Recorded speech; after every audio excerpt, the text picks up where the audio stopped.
Yo, what is good, YouTube, and welcome back to the JC2K video. Today we're going to be going over the best method for rebounds to complete these final two challenges that are the two hardest challenges in the Invincible Bill Russell challenges, the final 11 challenges to get this card. I did stream this guide entirely live over on my Twitch channel, so make sure you go follow me over there because I stream basically every single day. My link is always in the description of all my videos. Go drop a follow over there and show me some love if you do watch the 2K on Twitch. But these two challenges, Challenge 2 and Challenge 3 of the final 11, are in my opinion the hardest two challenges to complete out of all these 11 challenges. Now, on current gen, these challenges are incredibly hard to complete. On next gen, they're hard too, but on current gen, they are so hard to complete.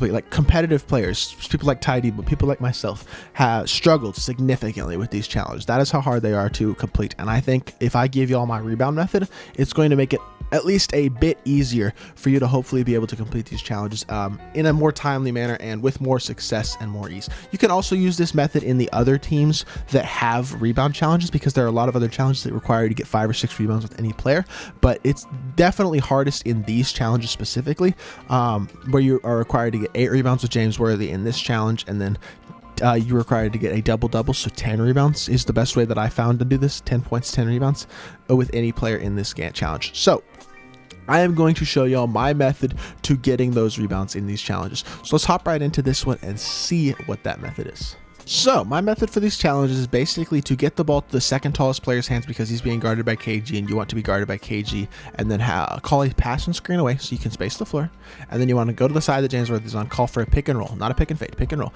and then you want to hit that spot between the two players. And you see how I shot it very late intentionally there. Tim Duncan did not jump at that point. I didn't hit it right the way that I was supposed to, but if you hit that spot right, you can get Tim Duncan and Kevin Garnett to both jump. And you kind of want to hit that spot between the two players where you're close enough to both of them that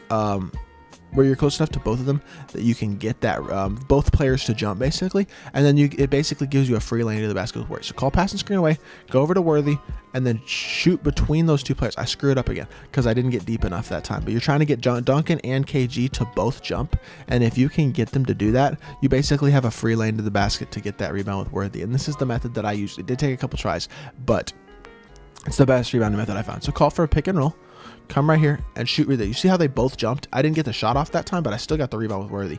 But I didn't actually wind up getting the shot off that time because it got blocked. And you would prefer to avoid that because typically you won't get the rebound if it gets blocked. But you see how both players jump there? That's basically what you're trying to get to, is you're trying to get both of the players, Kevin Garnett and Tim Duncan, to jump, which gives Worthy a path to the basket to get the rebound and the least resistance for the rebound, in that he's being guarded by Kobe. Same thing there. You see how I got the player to jump and I got Worthy behind KG? You're basically trying to do that. You would prefer both players to jump, and sometimes you're not able to get them both to jump like that, but obviously that is the method that I'm using to get rebounds. While I'm doing that, I'm also trying to score on some possessions. Like I'm trying to get a couple of rebounds a possession maybe, and then score, so I keep the game close because it's very hard to get stops. But this is the method that I used, that I found was most effective to complete this challenge. See, there's another rebound. You're just trying to call that pick and roll. You want both players to jump, but even if only one player jumps, you still have a chance at the rebound for most possessions. See, both players jumped there. Worthy got to the basket, got the rebound perfectly. He already has 4 rebounds. You see what I'm saying about how this can be effective? Call for the pick and roll, hit that spot right there. I see both players jumped again. Worthy gets the rebound. He's up to 5 rebounds. This is the method that I found most successful by far to get rebounds. Split. Now I get there again. Worthy gets to the rim. He had a chance at that rebound. Kobe got it, but he did have a chance. Obviously, you want to try to get as many stops as possible, as well as score on most of these possessions. You want to get like maybe 2 or 3 rebounds a possession and score to keep it close, because once you're down 6 or 8 points, it does become hard to come back, simply because getting stops in this is very challenging. But that is the method that I use to get rebounds. And then on the defensive end of the court, you just want to basically try to play defense as well as possible in this challenges, and make their life hard to make it hard for them to score, and hopefully be able to get some rebounds, potentially poach some rebounds off of the defensive end of the court as well. So obviously I'm not doing a good job of showing what you have to do on the defensive end of the court, but on offense, this method is relatively effective. As you see, I got 5 rebounds pretty quickly. And there we go. There's a stop. See, I got a stop there. You can get a stop right there. It can result in a rebound for Worthy as well. That time it didn't, because Damian Lillard basically poached that rebound away. But you can do it that way as well. You do want to try to get rebounds and maybe get a couple of rebounds off of that on the defensive end, because that's less you have to basically get on the offensive end and more your time you can devote to scoring. But yeah, basically get the ball to the second tallest player, who's being guarded by the second tallest defensive player, and then space the floor, and then call your pick and roll, speed boost to the middle, try to get both players to jump like that, and then you have an open lane and a rebound for Worthy.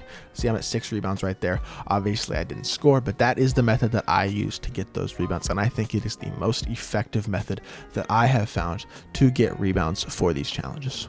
Now, in this double-double challenge specifically, you also have to score 10 points with Worthy. So the one thing that I haven't really mentioned, I don't think enough, is your goal is to get a stop every possession. Like, you want to play defense like your life depends on it. But it's the same exact strategy in terms of offensively for this challenge as it is for the previous challenge, where you just basically want to space the floor and then get to the side with Worthy, call a pick and roll, and try to get both players to jump. See, again, at that time, I kind of penetrated the lane a little bit more just simply because Ben Simmons was playing lower, so I was trying to get him to attack, and I got blocked. But I got to stop there, and that's the goal, is to also get stops. If they get a switch like that, you see how Magic is guarding Lillard, just get the ball to Lillard instead. So you're still being guarded by the 2 tallest players on this side of the court, and then basically speed burst that spot and try to get them both to jump. They didn't both jump, but I still got Worthy inside of Magic Johnson, was able to get a rebound. And you can see how this is basically an effective strategy, simply because it basically gives you the ability to get a couple of free rebounds a possession typically, and sometimes you can chain it into getting 4, 5, 6 rebounds in one possession, which is super nice and can definitely help you get these challenges done a lot easier. And then it basically just comes down to simply playing defense and getting stops and then scoring pretty much every possession as well. Your goal is to still get a bucket at some point if you're able to effectively do this rebounding challenge as much as possible. And yeah, if you could fall into a little bit of hole, but I do recommend, if you're down probably somewhere between 6 or 8, to try to focus on scoring for a possession and getting a couple stops so you get back and a little bit closer, and then going back to the rebounding method. So like there, I got a rebound, then I got to put back just to keep it close because it's now 4-2. I want to keep the game close. So he's 2 points and 3 rebounds right now. On defense, just focus on getting stops any way possible. Make it as hard as possible from the score. Try to get bumps with Damian Lillard or Jimmy Butler. Try to get contests on shots, block dunks. You will block the CPU's dunks relatively consistently, is something that I found. That time, Worthy didn't really take the proper angle, I didn't feel like, and it's not going to work. It's not a foolproof method, but it was the method that I found most effective to get rebounds, and it was basically a foolproof method in every challenge except for these 2 challenges. But because of how good the CPU players are in these challenges, on Hall of Fame being basically all 99 cards, it does make it a little bit harder. But I definitely did find success using this method. It only took me a couple of tries on these challenges to complete them, which is a lot better than the 10 to 15 tries that it has taken, from what I've been told, a lot of other people to complete these challenges.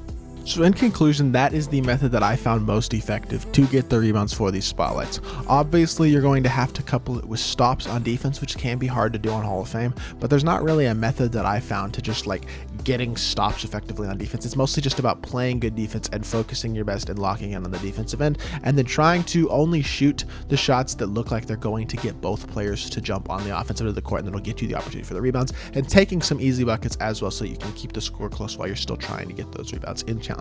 But I do hope this video helps y'all. If it does, please make sure you hit that like button.